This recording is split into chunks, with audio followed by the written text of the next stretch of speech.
Good morning, class 8th. Welcome back to your social studies classes. So class 8th we are studying lesson number 2 in civics, and the name of this chapter is what is secularism. चलो, तो बहुत सारी चीज़ें हम लोगों ने already part 1 और part 2 में ख़त्म कर लिया है.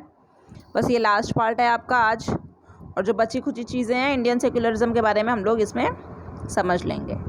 चलो आ जाओ पेज नंबर 314 पे, और टॉपिक क्या है आपका? Indian secularism. चलो, the Indian constitution declares the Indian state to be secular. तो ये सब चीज़ें आपको बहुत बार मैंने चिल्ला चिल्ला के बता दिया कि इंडियन कॉन्स्टिट्यूशन को हम लोग, इंडियन कॉन्स्टिट्यूशन ने हमारे देश को क्या बताया? एक सेक्युलर स्टेट बताया, एक सेक्युलर नेशन बताया. स्टेट मतलब यहाँ पे राज्य मत समझना है, स्टेट मतलब यहाँ पे देश, नेशन को संबोधित कर रहे हो.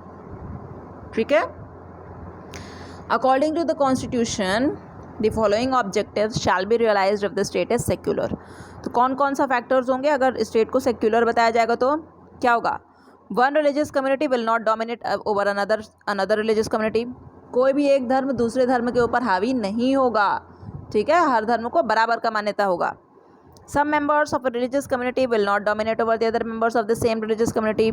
ठीक है, किसी भी एक रिलीजियस कम्युनिटी के जो लोग हैं वो दूसरे रिलीजियस कम्युनिटी के ऊपर उसको दबाएंगे, अपने अंडर दबाएंगे नहीं, उनके अधिकारों को नहीं छीनेंगे. State shall not force any particular religion on the citizens और take away their religious freedom. और देश का क्या काम है? वो किसी भी अपने नागरिकों के किसी भी व्यक्ति पर वो एक धर्म को नहीं थोप देगी कि आप इसी धर्म को फॉलो करो. और अगर वहीं कोई जो सिटीजन्स है अगर वो दूसरे धर्म को अपनाते हैं तो उनको ये नहीं बोलेगी कि आप अपना धर्म परिवर्तित करो. अगर ये सब नहीं होगा तो हमारा देश क्या हो जाएगा? वो देश को हम लोग बोल देंगे कि it is a secularist nation. There are various ways by which the Indian state ensures that the above objectives are fulfilled.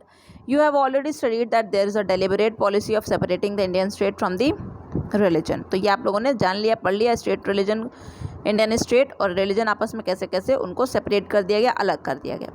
This also means that at no point the Indian state will be ruled by a religious group nor the state will support any particular religion. इसका मतलब यही तो हुआ कि किसी भी देश में एक पर्टिकुलर रिलीजन को फॉलो नहीं किया जाएगा. आप हर धर्म के लोग वहाँ पे रह सकते हैं.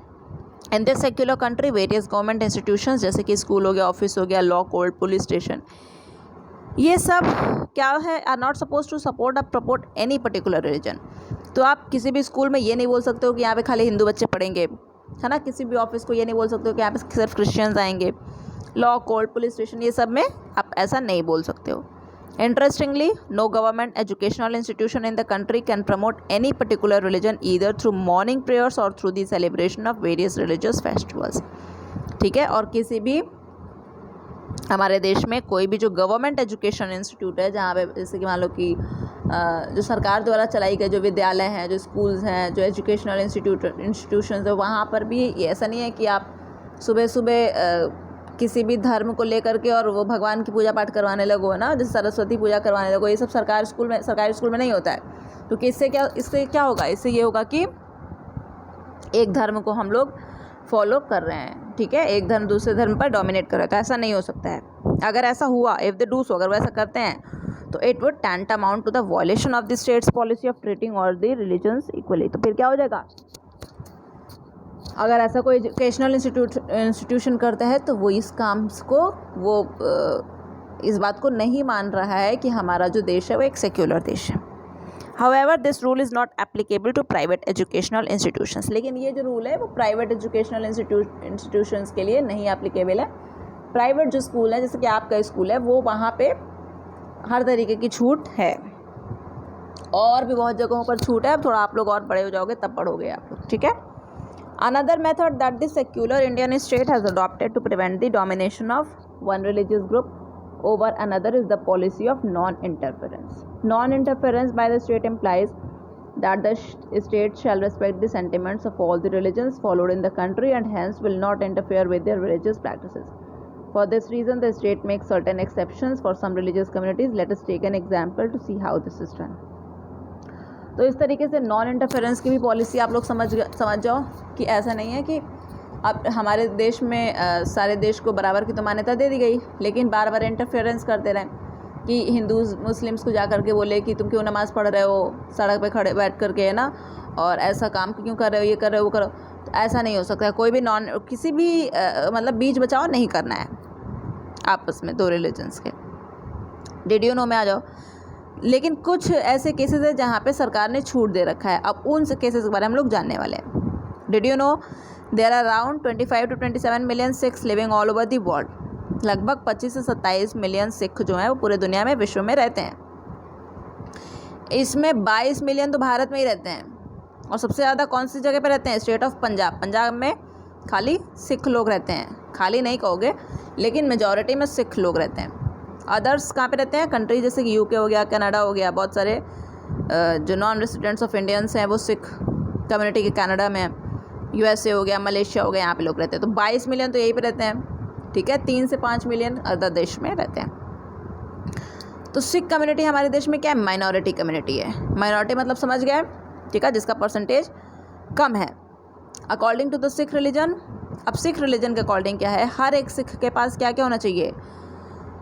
पगड़ी। पगड़ी जानते हो ना, तो सर पे ये लोग बांध के रखते हैं, जिसको हम लोग इंग्लिश में टर्बान कहते हैं, ठीक है। वो पगड़ी होना चाहिए। अब इन लोगों की रिलीजियस बिलीफ है, ठीक है, धर्म में है इनके। और इनके पास एक किरपान होना चाहिए। किरपान माने नाइफ, चाकू। अब now although the traffic rules in many states of the country make it essential for a rider of any two-wheeler to wear a helmet, a Sikh does not have to wear one। अब देखो हमारे यहाँ जो two wheeler जो चालक होते हैं, वाहन चालक जो टू व्हीलर्स गाड़ी चलाते हैं, जैसे कि मोटरसाइकिल हो गया, स्कूटी हो गया, है ना, ये सब जो चलाता है, तो हमारे देश में ये कंपलसरी है कि आपको ये चलाते वक्त हेलमेट पहनना है। लेकिन अब जो सिख कम्युनिटी के लोग हैं, इतना ज़्यादा उनका बाल होता है और वो उस पर पगड़ी बांध लेते हैं कि उस कहाँ उनके में हेलमेट घुसेगा, है ना, वो हेलमेट वहाँ पे फिट हो ही नहीं पाता है। तो सिख कम्युनिटी के लोगों को हेलमेट का हमारे सरकार ने छूट दे रखी है कि आप नहीं पहनोगे तो भी चलेगा। Likewise rules of the country do not allow any Indian citizen to carry arms with him but a Sikh can carry a kirpan with him. उसी तरीके से हमारे देश में किसी भी नागरिक को ये व्यवस्था नहीं है कि आप अपने साथ हथियार लेकर के घूमो, ठीक है ना। आप अपने साथ हथियार लेकर के नहीं घूमोगे, वो सब कस्टडी में रहती है, भारत सरकार के कस्टडी में रहती है। लेकिन सिख जो हैं वो अपने साथ चाकू लेकर के चल सकते हैं, क्योंकि वो उनके धर्म में ये बात लिखी गई है। तो सरकार ने इस बात की भी छूट दी। Indian state understands that according to the Sikh religion it is mandatory for a Sikh to wear a turban and carry a kirpan. It knows fully well that wearing a turban and carrying a kirpan are central to a Sikh's religious practice. Hence, the Indian state making an exception to the law allows a Sikh to carry a kirpan and not to wear a helmet while driving a two-wheeler. तो Indian state ने, हमारे देश ने इस बात को समझ लिया कि ये तो इनका रिलीजियस बिलीफ है कि ये अपने साथ किरपान लेकर के चल रहे हैं, नाइफ लेकर के चल रहे हैं, और ये पगड़ी की वजह से हेलमेट नहीं पहन सकते हैं। तो हमारे देश ने, हमारे सरकार ने इस बात की अनुमति दी थी इनको। देखो 5 सैक्रेड सिख सिंबल्स क्या होते हैं, इनके बारे में जान लो। केश, इनके जो बाल हैं, इनको मतलब जब इन लोगों का जन्म होता है तो इनके मृत्यु तक इनके बाल में कभी भी कैंची लगती ही नहीं है, इनके बाल कभी नहीं कटते हैं। तो अनशॉर्न हेयर। कंघा, इनके पास कंघी रहती है, ये हमेशा 5 चीज़ें लेकर के चलते हैं अपने साथ। कड़ा, इनके हाथों में कड़ा होता है, स्टील ब्रेसलेट, देखते हो ना, मोटा मोटा कड़ा ये लोग पहने रहते हैं। Are 3 of the 5 sacred Sikh symbols. तो ये 3 आपको यहाँ पे सिख सिंबल्स दे दिए गए, और एक आपने देख लिया पगड़ी, और एक आपका हो गया किरपान, ये हो गया 5। और ये जो सिख सिंबल्स थे किसने प्रिस्क्राइब किया था? 10th गुरु गोबिंद सिंह ने इनको बताया था।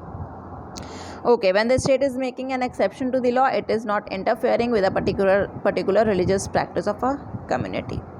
The Indian state allows a Sikh man to ride a two-wheeler without a helmet. देखो सिख भाई साहब हैं, ये बिना हेलमेट के भी गाड़ी दौड़ा रहे हैं। इनके सर पे इतना भयानक पगड़ी है कि कहाँ हेलमेट पहनेंगे, उसको कहाँ एडजस्ट करेंगे। There is also a third way by which the secular Indian state ensures that no religious community dominates over another religious community. तो बार बार वही बातें कही जा रही हैं ना, कोई भी एक धर्म दूसरे धर्म को दबाएगा नहीं। It is through the policy of intervention when the need arises. Let us see how and when the state intervenes. अब ऐसी बातें तो हो गई कि एक धर्म दूसरे धर्म को नहीं दबाएगा, लेकिन कभी कभार ऐसे केसेस आ जाते हैं कि जब सरकार को बीच में आना पड़ता है और बोलना पड़ता है।